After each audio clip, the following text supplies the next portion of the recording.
Well, I am Sandy Unger, and I live in Raymond, New Hampshire with my husband Mike and daughters Leah, who is right here, and our younger daughter Abby, who is not here. Mike and I have been connected with Child Voice since its very inception. We were actually personal friends of Conrad and Kathy's before they started Child Voice. So we feel like we've been along in this journey for a long time. Mike is an environmental engineer and has helped design a few of their water systems. So we really have sort of worked full circle with the agency. Do you want to introduce yourself? Yeah.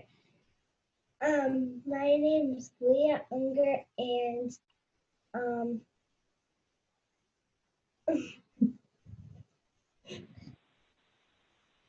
That's good. yeah. Leah Unger, let's say how old you are and where you went last April, maybe. So my name is Leah Unger, and I'm 10. And last April, we went to Uganda with Child Voice. Excellent. Yes, I'm excited to hear all about that. So Sandy, can you just for our church share a little bit about what Child Voice does, what the function of their ministry is, and where they serve specifically? Sure. So Child Voice works for children who have been affected by war, and specifically with adolescent mothers or young women. They started in Uganda, where their main campus is. It's at the Lukome Center. Now they also work in northern Uganda in the Mbeti refugee camp with refugees from South Sudan. And they also have branched out into Nigeria, where they work with the same adolescent teenage mothers.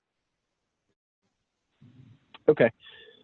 So part of our global outreach focus at Curtis Lake is twofold. So we raise support through global outreach pledges and through the auction for the many different partners that we serve around the world, as well as we send teams. And so I'm going to want to talk a little bit about the impact that both of those things have on the ministry, specifically of Child Voice. And while we haven't had a team specifically from our church that has served with Child Voice, I know that you have a unique experience and a unique story as to how your commitment and dedication to the ministry has evolved through you participating in a trip to Uganda. So can you share a little bit about, maybe you can share a little bit about your experience in Uganda, Sandy, and really the impact that people have who serve by going and working alongside Child Voice.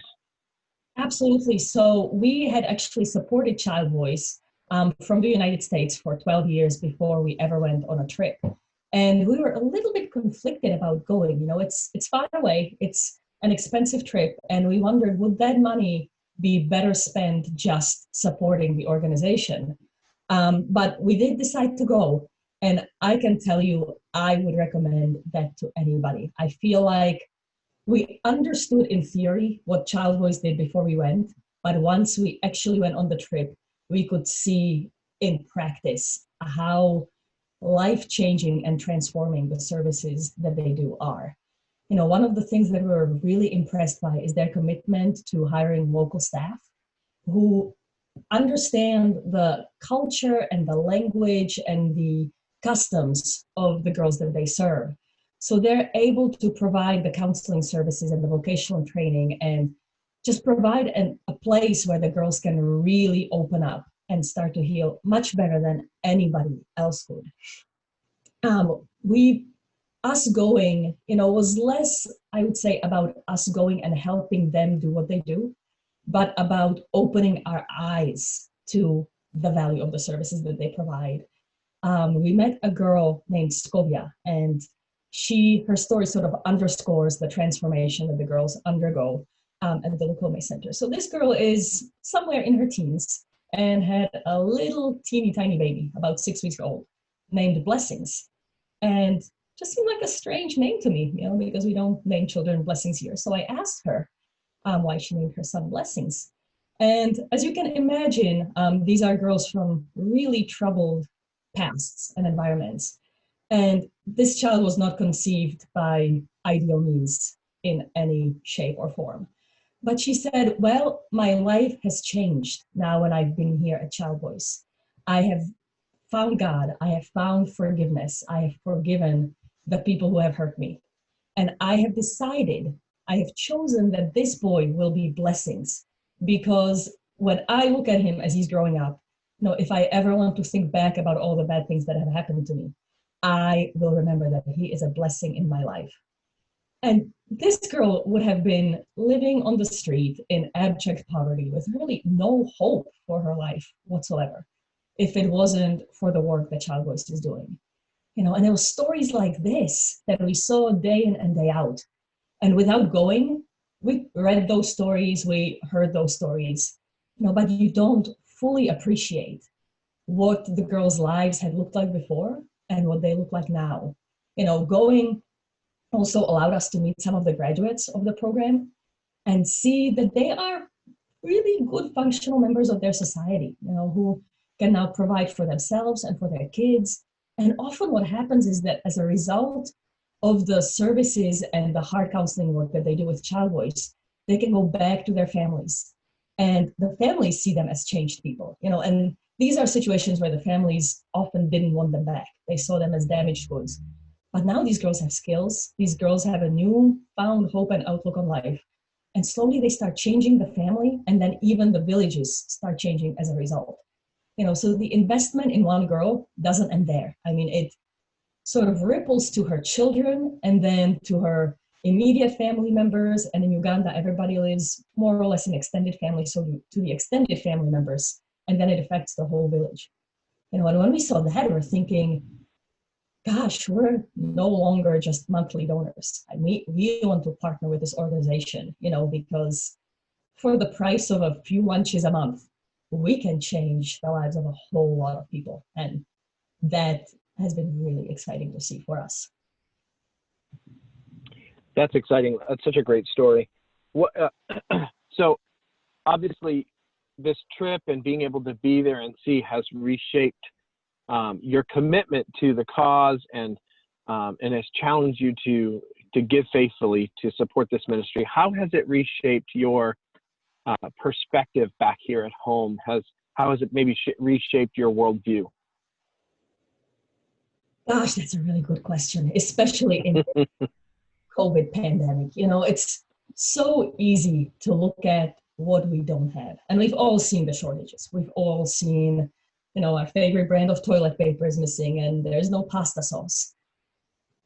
But I think having gone has given me the perspective of my problems, aren't that bad at all in comparison with the problems of the girls there. And especially now, in Uganda, and especially in the Imbepi refugee camp area, the situation is not great. Child Voice has always sort of focused on development and on giving the young women they serve the counseling and the skills that they need to make them better and to give them better lives for their future and their children. But now with the government lockdown there because of the COVID crisis, this has really created a critical food scarcity, especially for the refugees and the people living on the margins.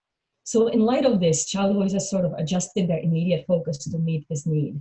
And the staff there are working night and day to stay in touch with the girls and make sure that they have what they need. These are trying times for all of us, but they're especially trying in that part of the world. So one practical way that we have used as a family is that we've adjusted our own food budget. Instead of saying, oh, what can we do? What can we buy? What do we need? Just saying, what can we go without? And using that money to support the refugees. Because a child can't live on one meal of meager rice or bowl a day. They just can't. So this has really affected us, and it's a change we didn't expect. When we were going, we thought we would go, we would take the trip, we would, take some lessons and come home. But I feel like our outlook on life has changed dramatically, and even the kids, and as Leah will tell you more, they came back different kinds of people. They have much more compassion for everybody else in the world. And that's a gift that nobody can ever take away from us.